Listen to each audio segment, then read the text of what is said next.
Assalamualaikum warahmatullahi wabarakatuh. Waalaikumsalam warahmatullahi wabarakatuh.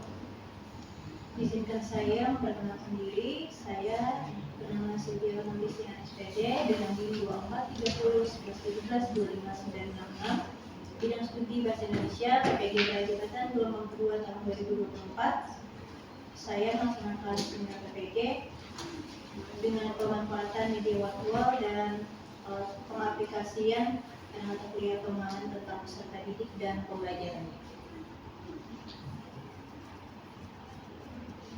Kemudian latar belakang saya melaksanakan seminar ini dimulai apabila nanti saya menjadi guru dan peran saya sebagai guru dalam memajukan dan menyejahterakan pendidikan di Indonesia, dan pemanfaatan media pembelajaran dalam meningkatkan keterlibatan dan minat belajar peserta didik, serta realisasi Undang-Undang Nomor 14 Tahun 2005. Identifikasi diri, visi untuk pendidikan di Indonesia, penulis atau saya ingin menjadi guru yang berdedikasi tinggi terhadap pendidikan di Indonesia, menjadi teladan, inspirasi bagi peserta didik dan masyarakat, menginspirasi dan membimbing siswa dalam mencapai potensi terbaiknya. Penulis atau saya juga berharap dapat menjadi agen perubahan yang positif dalam sistem pendidikan di Indonesia dengan fokus pada pengembangan sumber daya manusia. Kemudian visi saya sebagai calon guru membentuk peserta didik yang berkarakter dan berakhlak mulia sesuai dengan pengalaman sila-sila Pancasila dan dapat mengamalkan sila-sila Pancasila dalam kehidupannya sehari-hari, karena mengingat pentingnya Pancasila sebagai landasan pendidikan Indonesia. Menyiapkan peserta didik yang mampu berkontribusi bagi masyarakat dan bangsa Indonesia, membentuk peserta didik menjadi pribadi yang berkualitas, cerdas secara akademik maupun sosial emosional, serta mampu beradaptasi sesuai dengan perkembangan zaman. Kemudian pengalaman bermakna. Setelah saya mengikuti serangkaian refleksi pengalaman belajar pada mata kuliah seminar PPG Pendidikan Profesi Guru, saya menyadari bahwa pendidikan di Indonesia seharusnya dapat membantu peserta didik untuk mengembangkan dan meningkatkan potensi yang ada di dalam dirinya.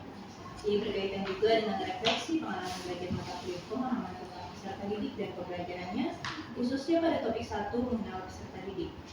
Selain itu, selama mengikuti program pendidikan profesi guru, banyak hal yang saya terima dan dapatkan, yaitu ilmu dan pengalaman yang berharga. Secara ilmu saya mendapatkan pengalaman banyak materi dan pengalaman belajar baru yang belum pernah saya temui pada saat saya kuliah S1 dulu. Kemudian desain inovasi, media pembelajaran virtual untuk meningkatkan minat belajar peserta didik. Ini contohnya virtual open the box.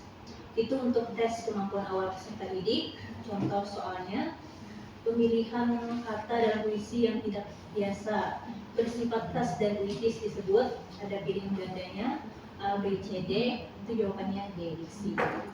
Kemudian saya membagi pembelajaran kepada peserta didik. Peserta didik dikelompokkan berdasarkan TARL. Jadi kelompok 1 sampai 3 itu kelompok sangat mahir.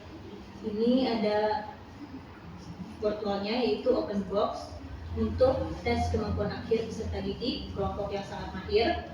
Contoh soalnya, unsur puisi prismatis yang membuat puisinya terasa dalam dan puitis adalah ada soal BCD. Ini jawabannya adalah penggunaan lambang atau simbol. Kemudian virtual spin the well, itu untuk tes kemampuan akhir peserta didik kelompok mahir, yaitu kelompok 4 dan 5. Ada soalnya juga. Lalu hal berikutnya yaitu virtual quiz untuk tes kemampuan akhir peserta didik kelompok butuh bimbingan, yaitu kelompok 6 dan 7. Soalnya berikut adalah unsur yang bukan termasuk dalam puisi prismatis. Ada pilihannya di sini. Jadi kita langsung dan lugas. Nah, kemudian ada modul ajar saya pada praktik pembelajaran di kelas 8 dengan materi membandingkan puisi Yavan dan puisi prismatis. Kemudian dokumentasi pembelajaran menggunakan media virtual. Siswanya membawa gawai atau smartphone, lalu mengakses tes kemampuan awal peserta didik dan tes kemampuan akhir peserta didik berdasarkan TRL tadi. Kemudian paradigma baru penulis atau saya terhadap partner guru setelah melakukan refleksi semua mata kuliah pendidikan profesi guru atau PPG, terutama pada mata kuliah pemahaman tentang peserta didik dan pembelajarannya. Penulis atau saya memandang makna guru dengan pandangan yang lebih luas dan mendalam. Guru mengemban peran yang dalam dan jauh dari sekadar hanya menyampaikan informasi saja, tetapi juga sebagai fasilitator, pembimbing, dan teladan bagi peserta didik. Kemudian rencana tindak lanjut ada 6, tapi yang saya perlihatkan di salin dia ada 3. Yang pertama, berusaha memahami dan mendalami tugas dan fungsi sebagai guru, termasuk peran sebagai sumber belajar, fasilitator, motivator, konselor, dan lain-lain. Kemudian yang kedua, mengikuti pelatihan yang menunjang kualitas guru seperti seminar dan pelatihan penunjang untuk meningkatkan kemampuan dan skill. Selain itu, guru atau saya sebaiknya aktif bergabung dalam komunitas guru untuk meningkatkan kualitasnya. Lalu yang ketiga, penulis atau saya akan berusaha untuk membuat rancangan pembelajaran yang tepat dengan mempertimbangkan model, metode, dan asesmen yang sesuai dengan kebutuhan dan kemampuan belajar peserta didik. Selain itu, penulis atau saya juga akan menerapkan pembelajaran yang dapat memenuhi kebutuhan peserta didik dengan mengintegrasikan pembelajaran berdiferensiasi, teaching at the right level atau TRL, dan culturally responsive teaching atau CRT. Sekian presentasi dari saya. Terima kasih. Selanjutnya kita minta pendapat dari Ibu Cahaya. Saya persilakan. Terima kasih.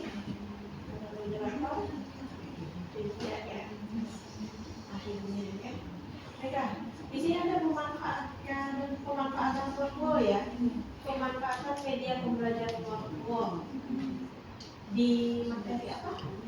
Materi membandingkan usia pada Puisi berarti ya. Tapi karena di judulnya kan luas, meskipun di modulnya sudah terlihat.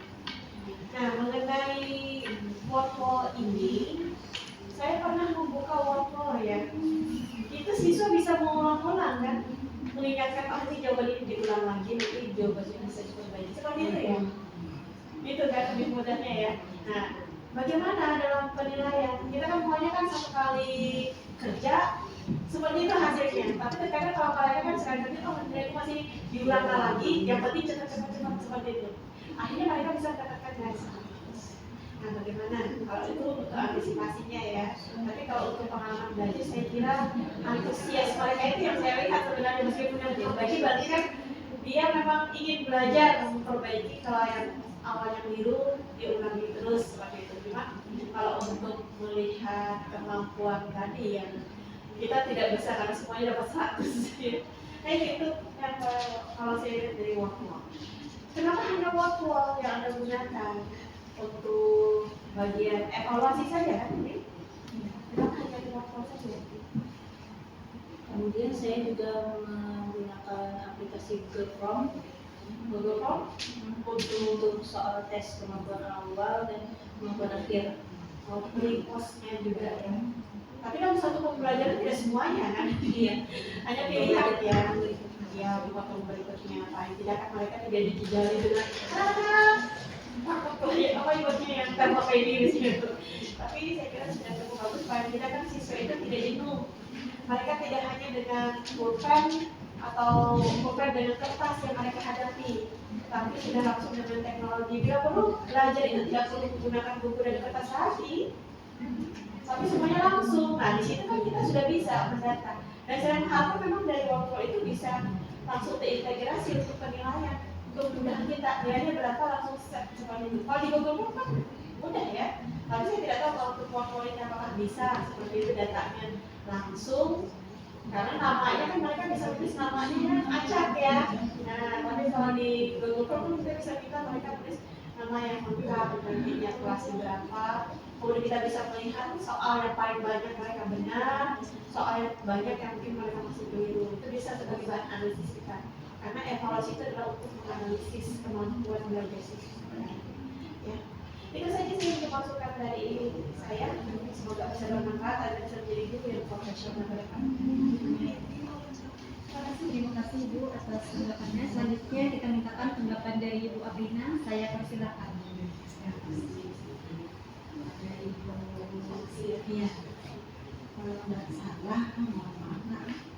Ibu kalau menurut pemahaman Ibu tadi, ini kenapa mesti penilaian? Untuk evaluasi awal dan evaluasi ya.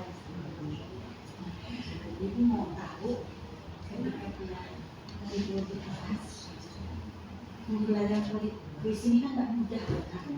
Ada kata-kata yang sulit, kadang siswa memahami, kadang kata-katanya bermakna.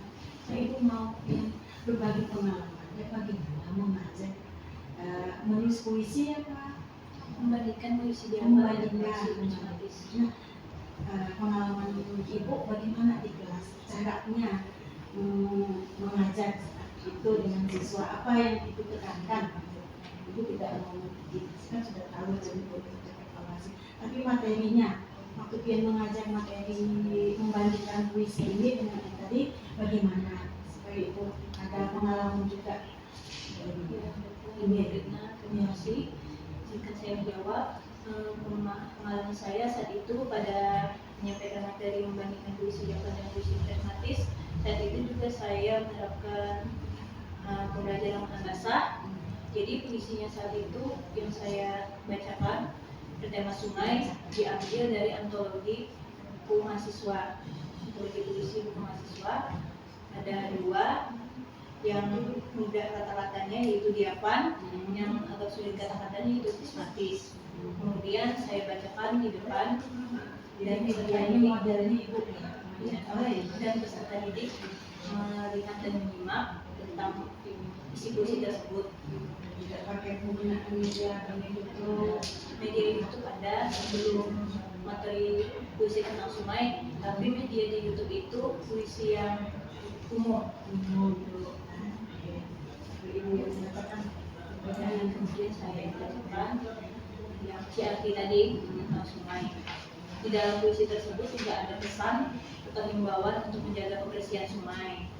Peserta didik saya minta tanggapannya terhadap puisi tersebut, apa pesan di dalam puisi tersebut, yaitu menjaga kebersihan lingkungan sungai. Kemudian yang mana kata-katanya yang lebih mudah yaitu tergolong puisi diapan, yang mana kata-katanya yang lebih sulit yaitu tergolong puisi sistematis.